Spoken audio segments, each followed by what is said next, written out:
Ерлан жұмыстан кейін достармен бір-екі стақан ішіп, сағат түнгі 1-ден асқанда ғана үйге қайтады. Есікті ашқан бойда анасының дауысы әрқашан бірдей, бірақ әр жолы аздап әлсіреп тұратын.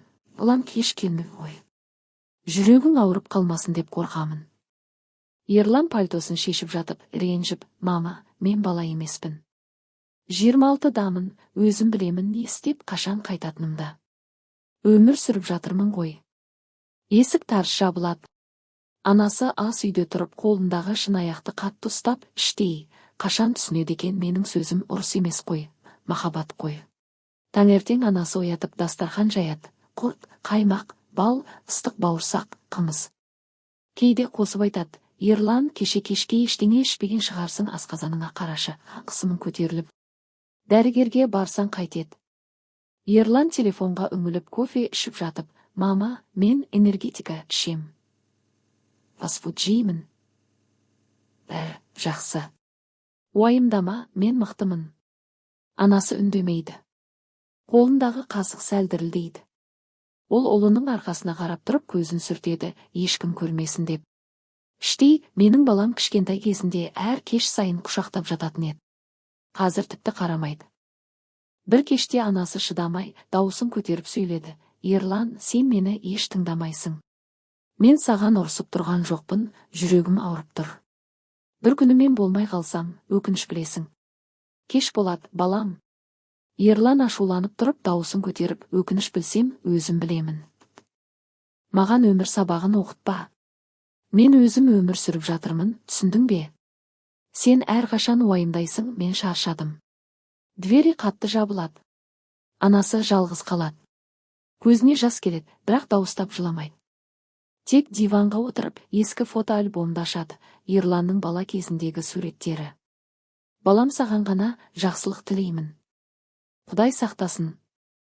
Келесі апталарда анасы енді ескертпейді. Есік ашылғанда тек, қайырлы кеш, балам деп бөлмесіне кіріп кетеді. Теледидарды да қатты қоймайды, самоварды да қоймайды. Ерланға бұл ұнайды, міне, енді еркімін, ешкім ренжітпейді. Бірақ үйдегі тыныштық біртіндеп ауырлай бастайды.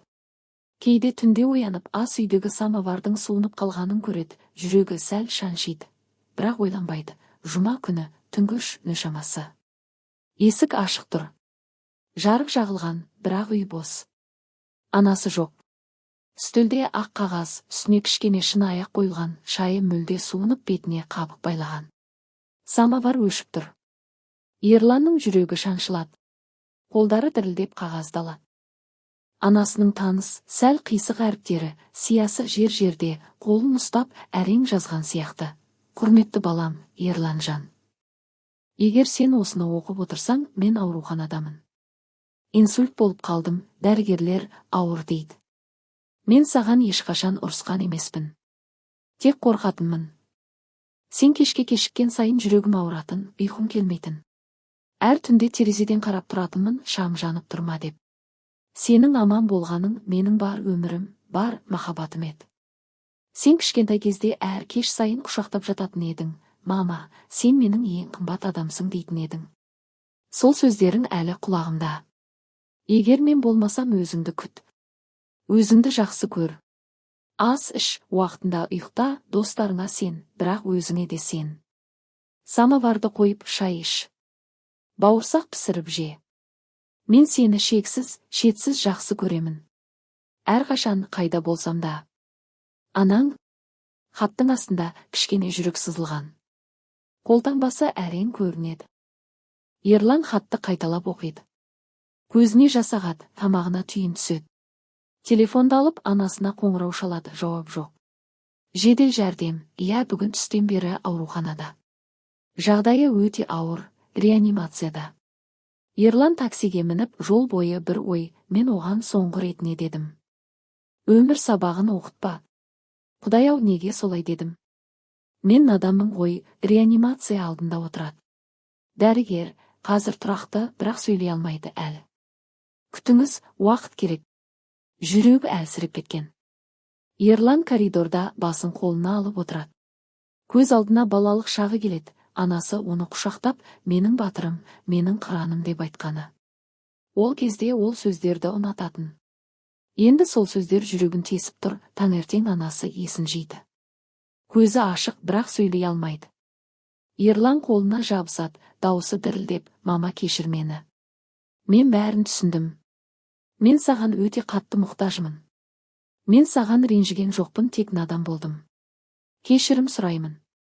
Сен менің бар өмірімсің. Анасының көзінен жас ағады. Әрең қимылдап ұлының басынан сипайды. Сол сәтте Ерлан анасының қолының суық екенін сезеді, бірақ жүрегі жылынып кетеді.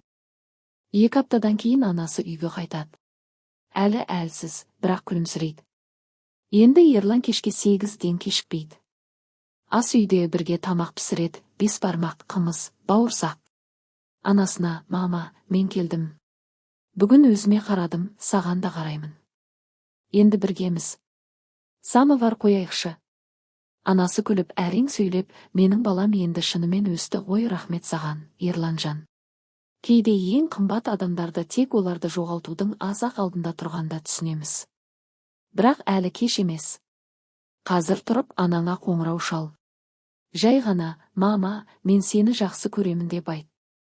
Бір сөз өмірді өзгертіп жібереді.